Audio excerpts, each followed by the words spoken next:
Alain Chouet, pour les quelques-uns d'entre vous qui ne sont pas encore familiers avec l'organisation interne des services spéciaux, notamment les services spéciaux français, le service de renseignement de sécurité est celui qui est chargé du recueil du renseignement et de la mise en œuvre des mesures actives à l'extérieur du territoire national en matière de contre-criminalité, de contre-espionnage, de contre-prolifération et de contre-terrorisme. Comme bon nombre de mes collègues professionnels à travers le monde, j'estime sur la base d'informations sérieuses, d'informations recoupées, que la Qaïda est morte sur le plan opérationnel dans les trous arabes Tora Bora en 2002. Les services pakistanais ensuite se sont contentés de 2003 à 2008 à nous en revendre les restes par appartement contre quelques générosités et quelques indulgences diverses. Sur les quelques 400 membres actifs de l'organisation qui existait en 2001 et dont on trouvera une assez bonne description dans l'excellent bouquin de Mark Sageman, Understanding Terror Networks. Il y a moins d'une cinquantaine, essentiellement des seconds couteaux, à l'exception de Ben Laden lui-même et de Ayman Zawahiri, mais qui n'ont aucune aptitude sur le plan opérationnel. Donc moins d'une cinquantaine ont pu s'échapper, disparaître dans des zones reculées, dans des conditions de vie précaires et avec des moyens de communication rustiques ou incertains. C'est pas avec un tel dispositif qu'on peut animer à l'échelle planétaire un réseau coordonné de violence politique.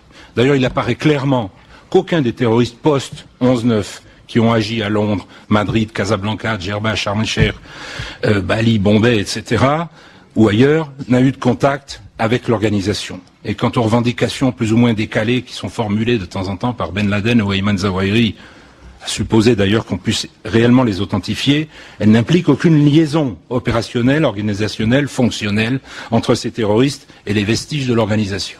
Bien.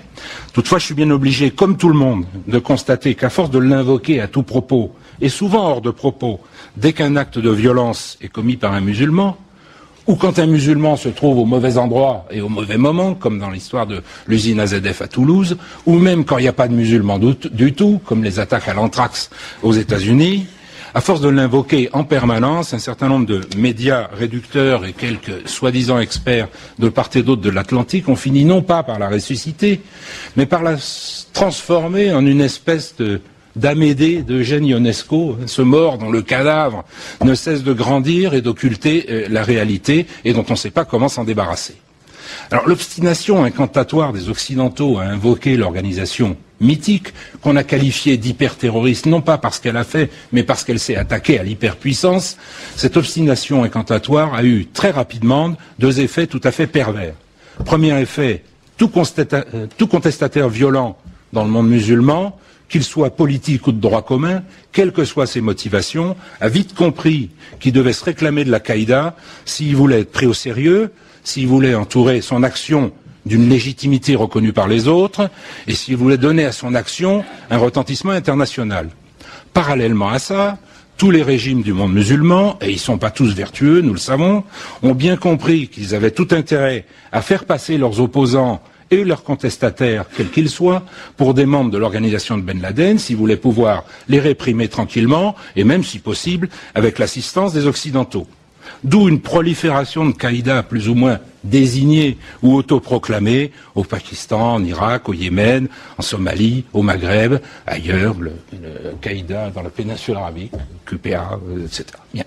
Le principal résultat de cette dialectique imbécile, ça a évidemment été de renforcer effectivement le mythe d'une Qaïda omniprésente, tapis derrière chaque musulman, prête à l'instrumentaliser pour frapper l'Occident, en général, les États-Unis bien sûr en particulier, au nom d'on ne sait pas trop quelle perversité. Et cette vision-là, elle procède de plusieurs erreurs d'appréciation et de perspective, et elle génère, surtout, des ripostes totalement inadaptées. Parce que si la Qaïda n'existe pas, la violence politique islamique existe, elle, bel et bien. Et l'Occident n'en est qu'une victime indirecte et collatérale. Les idéologues de la violence islamique ne sont pas des fous de Dieu.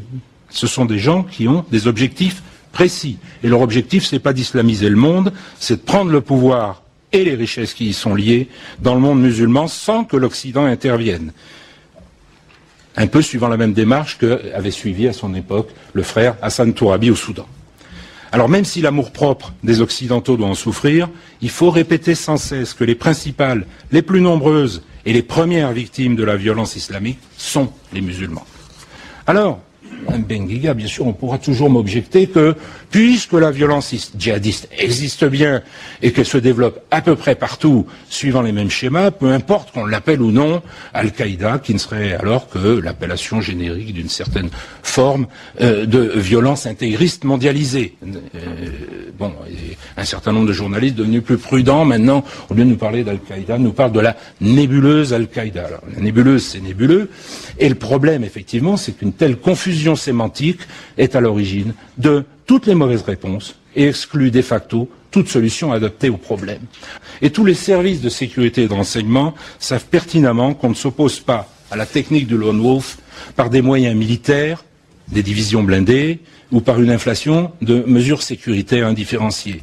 On s'oppose à la technique du lone wolf par des mesures sécuritaires ciblées, appuyées sur des initiatives politiques, sociales, économiques, éducatives et culturelles qui visent à assécher le vivier des volontaires potentiels en les coupant de leurs sponsors idéologiques et financiers.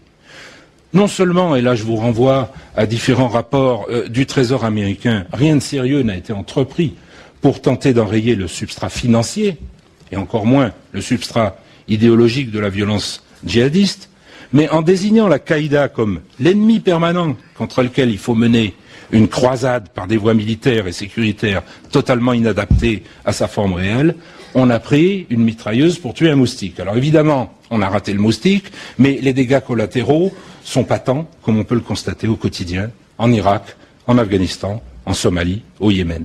Et le premier effet de cette croisade ratée, ça a été d'alimenter, au contraire, le vivier des volontaires, de légitimer cette forme de violence, d'en faire le seul référentiel d'action, d'affirmation possible dans un monde musulman dont l'imaginaire collectif est traumatisé maintenant par une loi universelle des suspects qui pèse sur elle, par des interventions et des occupations militaires massives, interminables et aveugles. Depuis 9 ans, l'Occident frappe sans grand discernement en Irak, en Afghanistan, dans les zones tribales du Pakistan, en Somalie, en Palestine bien sûr. On se propose maintenant d'intervenir au Yémen, et puis pourquoi pas pendant qu'on y est en Iran, mais aux yeux des musulmans, Ben Laden court toujours au nez et à la barbe de la plus puissante armée du monde, et le régime islamiste d'Arabie Saoudite reste sous la protection absolue de l'Amérique. Alors pour conclure, et essayer d'apporter mon élément de réponse à cette table ronde, où en est Al-Qaïda? L'Al-Qaïda, elle est morte entre 2002 et 2004. Mais avant de mourir, elle a été engrossée par les erreurs stratégiques de l'Occident et les calculs peu avisés d'un certain nombre de régimes de pays musulmans. Et elle a fait des petits. Alors le problème pour nous, c'est maintenant de savoir si nous referons avec ces rejetons malvenus les mêmes erreurs en alimentant un cycle indéfini de violence, ou si, pour garder la référence à UNESCO, nous saurons, avec nos partenaires arabes et musulmans, enrayer la prolifération des rhinocéros. Merci.